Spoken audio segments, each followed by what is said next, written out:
Last week, and Kotoko technical team no, led by Ogum. Ekachere team manager Ohibrenya. Say Omonkanche Justice Blay. So Onkanche Justice Blay. Say on communicating man. So yes, TM. Yes, TM. Say administrative manager. Dasubere Ebeshiano. Unim say Blay contract ends on the 19th of this month. 19th this month, Blay contract Akotoko end. Yes. And take out immediate. I say they need Blay to continue. And Oma communicating be ama ima say on share Blay na omundim komo. Yes. Now the meeting and Menumiano report in say Kotoko are likely to give the boy only 6 months. Say, come on now, say they are likely to give the boy only 6 months. No one season here and now 6 months no. Come on, but say boy no ima e share boy no 6 months no the team no will not accept 6 months contract. No. Yes. The team, Blaze and his management will not accept anything 6 months season and they need something beyond the 6 months. 2 years be a year a season contract 2 years. 1.5 or more. Yeah. Anything less than 1.5 or 1.5 or more. Nah. Anything less than 2 years or more, they will move on. So that's no. Yeah. Anything less than 2 years. Anything less than 2 years. Mama Blay a fan baby. No, you see Asat and Ra. Uncomoncha say anything of 1.5 they will accept for Blay. Now based on the we free ban technical for no and they can answer way administration one moment na plan this no who say have a technical no Kotoko no I am more of a because technical ba I am member o.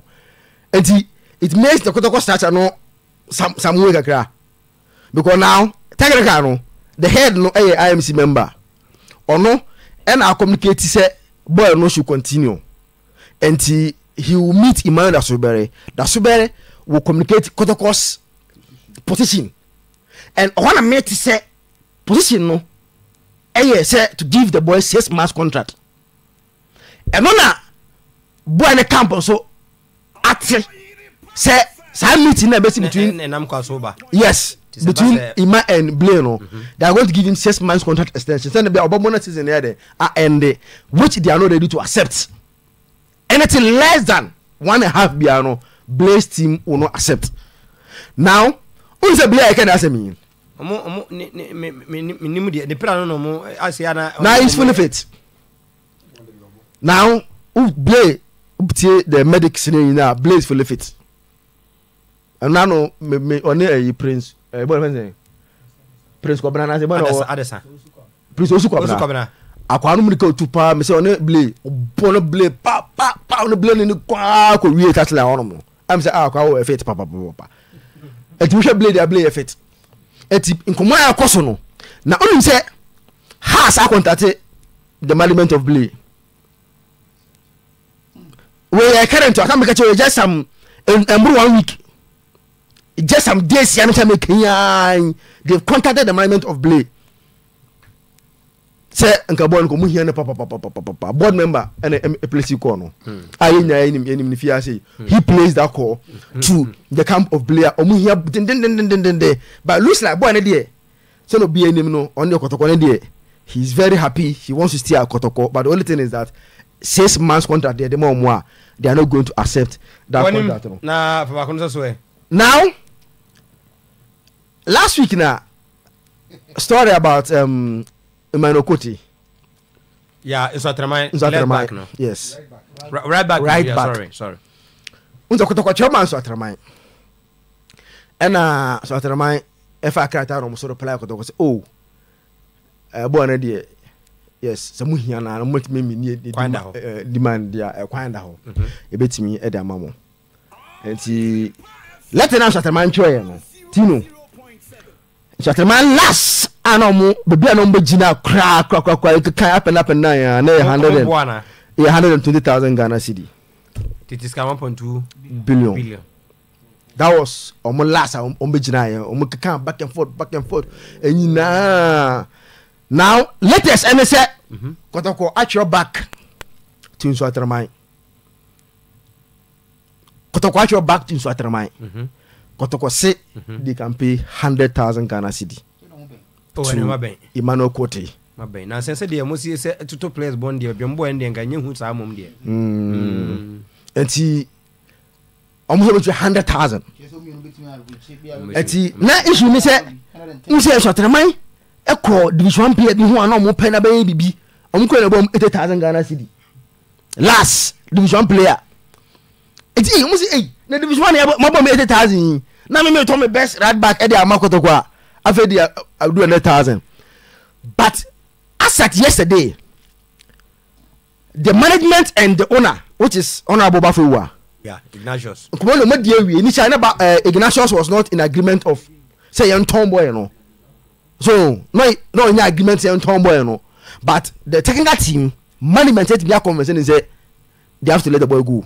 Or some so interview and say and if no appear for yes, they have to let the boy go. And to command the DSC Nsuatramai have accepted. And as I yesterday in the evening, it looks like Commander Midu and 100,000 Nsuatramai are going to accept the 100,000 from Asante Kotoko.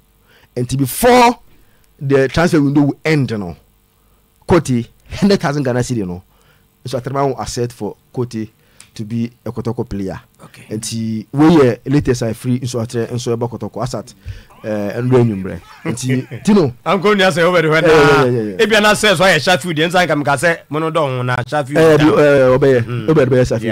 Yeah. Brandy. I'll go continue. Okay, Matthias here. Na me ba chobo nya adom pa ebi Prince Kwabena de no after say story in Babontin one other transfer man for beside Emmanuel Avornoy. On say be confirm wa say Kotoko. Yes. Okay. On say confirm wa say Kotoko the letter akọ Bichim for Emmanuel Avornoy. And if we my update be my can say according to Bichim United they almost say 300,000 Ghana cedis. They be can 17. Mfam na me na dey entities can 3 billion okay. Yes. Nti next year aya na me omusu hia ni nyina. Nti next year say go back to Bichim. Na sources within Bichim are confirm say the move to Kotoko here almost 90% off. Nigeria ebo no na ma na call fia na. Almost 90% off because acha by 1 week time Emmanuel Avornoy ebe free Ghana ako Romania. Almost 90%. Off. Almost off now. Send here me use the source time. Yeah. Also almost 90% off. Emmanuel Avornoy. Yes, Echo Romania. Together with Clinton Dude. Omo mienu nyina anti ama chese omo quick cry anti no omo the letter be break Kotoko say omo so omo bo omo play an ho but omo da se nya ade a abrante no betimi e de na break Kotoko. By the one di won so de bia mo de man ton na so onko da akra no Clinton. Yes, but Romania. That is update aba ye de MT4. Na Sheffield de no so de on say na Zakito Bobo so and ra share some members of the IMC and verbally Krata so there pen in Yancy so but verbally there is that agreement that say he is willing to play for Kumasi Asante Kotoko. And that is up to a year Kotoko company for no I think say medicals here almost in the pipeline and Chesafiu so no nese no so verbally there nese o ma wie kasemu no so aba be Drew Ghana was champagne for on your makasa including coach Ogum. It looks like in penny for satisfied with the demands and also the negotiations. In Tiano, the free. You know what? Yeah, and entourage and Tiasis and a born on the yana, and demands now on Titoka crown. Yana. Oh, son, demand the born egg near Kawaii. There we go. The candidate could be Emmanuel that's very hot. Okay. For him to continue the administrative aspect with Abdul Safui. In Tiano, so ye the free oba. Prince Kwabena de ne de bia da foforo na ya babet de ama Kotoko ni abrea na ese bo no ko techi manra Techman. Yes. Okay. So buy no. So Techman was Yeah, but let's Kotoko stop because last minute, Mediama bought last minute. Ama Muspaka mpodie. Onu Mediama die no. It's come to an I say Kotoko die no kra. But look at the boy based on the history with Kotoko. And then the obey Kotoko and the Kotoko man and he thinks at least so or Titina be so. No Kotoko den to buy a case cuz some dey say na who can die. Any offer na dey. Mediama for Madama boy no. Bigger than what Kotoko are going to give him but the boy looks like say as a Kotoko na say Mediama no. Yes, and no what they are saying that I saw money we so and then some we before Safu will leave to Techman and go and continue his holidays. Kotoko will resume on the 22nd of this month. And they say we be no Techman no ko gina home ansana wa retena ba. Sylvester body say omo mboko so ya mo hwe no so mra. Why the na bi beko. Na na from Kumasi to Accra straight. Me ko ni awo be. O me ba me na o me ko aha. Ai. Stars Namibia na wahwe